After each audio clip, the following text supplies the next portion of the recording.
these protein companies are BSing us on two major things. Look, the first thing is they're claiming these foods are high in protein when they're low in protein. They're just blatantly lying. And or some of the companies do both things. They're charging an absorbent amount for protein. Look, I can maybe understand the charging an absorbent amount because when you're a new company, you got a lot of expenses. You're not getting manufacturing at a cheap rate. Maybe you got to get stuff from a foreign country and you get tariffed. I understand it. But look, if you're charging $3.50 and I'm only getting 15 grams of protein, I can't do it. I can't make it work. It's just too pricey. It's absurd. Now, first we're going to touch on the protein lie in terms of the percentage, not the cost. We'll touch on the cost in a minute. But the percentage, look, I was walking through the supermarket today, and I saw Pop-Tarts, protein Pop-Tarts. Not the, fake ones that are Quest made with 28 grams of protein. They don't taste like Pop-Tarts. I saw protein Pop-Tarts from the Pop-Tart company. And I'm looking at them, and I'm like, oh, that's interesting. And I read the label, and it's 380 calories for 2 Pop-Tarts, which is 1 serving for 10 grams of protein. And I'm like, well, that's not that high. And I'm like, well, what is the normal Pop-Tart? A normal Pop-Tart for 2 is 370 calories for 5 grams of protein, which if you do the math, you have to multiply the grams of protein by 4 and then divide by the calories. Normal Pop-Tarts are 5% protein. 5% of the Pop-Tart is protein in terms of calories. The new era Pop-Tarts that are double the price are 9% protein. So we go from low protein, but some, 5% is something, it's better than 0, to 9%, so still low. I mean, if you were to only eat, and I'm not saying that they're advertising that you should only eat Pop-Tarts. I'm not saying that. What I am saying is if you were to only eat original Pop-Tarts, you would be very deficient in protein. If you were to only eat protein Pop-Tarts, you would be very deficient in protein. If you're not getting at least 20% of your calories from protein, the goal would probably be 30, but 25 is fine, and even low 20s, as long as the quality is good and you're getting sleep and you're having healthy habits. But you need to be getting 20%. 20% is the bare minimum, 30% is the goal, anywhere in between is fine. But 9%, I mean, is that getting me closer to my protein goals? Not really.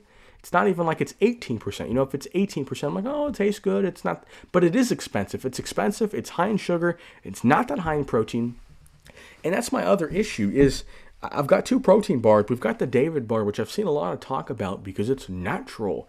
What does that even mean? It's natural? Does that mean it's not processed at all? Because I'm pretty sure any protein bar is going to be heavily processed. Now, that doesn't mean it's bad. Heavily processed things are amazing. Pharmaceuticals have added years to the average American's life. It's added a lot of quality of life. It's also done a lot of harm, but it's done more good than harm. So I'm not saying the processed things are bad.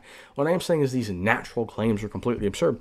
But the David protein bar, it's 28 grams of protein for about $3.20, which, I mean, I'm paying more than $1 per 10 grams of protein. That means that if I were to get to, let's say you're eating 200 grams of protein, which should be the goal for most men. For women, a little bit lower because you weigh less and you don't have as much muscle. But let's say you're shooting for 200 grams of protein.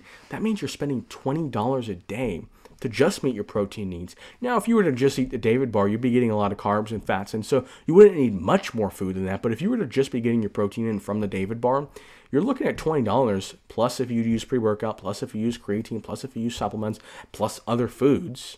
I mean, you're looking at $25 a day. And then the transparent lab bar, this one's even more absurd. That's transparent labs trying to knock my mic off. 15 grams of protein for $3. That's completely absurd and unacceptable. That much money? I mean, we're looking at like close to $40 a day. $40 a day to get your protein goals in if you're a man that lifts that's above 150 pounds. That's unacceptable. I mean, that's flat out unacceptable. I would be comfortable if I was getting in 15 grams of protein per dollar. It's convenient. If it's a protein shake, if it's a protein bar, it's convenient. It's a high protein percentage. I'm willing to pay $1 per 15 grams of protein if it's convenient, as I said, if it tastes good, if it's high percentage of protein, so I'm not eating a bunch of fat and carbs and sugar. Those can be inside of your food or drink, but if I'm not getting 20, 30, 40% of this food being protein, I'm not getting closer to my goals. So if I'm getting 20+% of this food coming from protein, and if you want to do the math, you just need to figure out how many calories are in the food, figure out the protein, multiply the protein by 4. So if there's 100 calories in this food and there's 10 grams of protein, you multiply the grams of protein by 4, get 40, and divide it by 100, you get 40%. So that would be 40% of that food is protein, and that would be a great number. So look, I'm fine paying $1 per 15 grams, or maybe even $1 per 12 grams, maybe even $1 per 10 grams if it's a snack and it's really tasty. But if you're paying $1 per 7 grams and there's a lot of sugar in it and a lot of fat, what are you doing?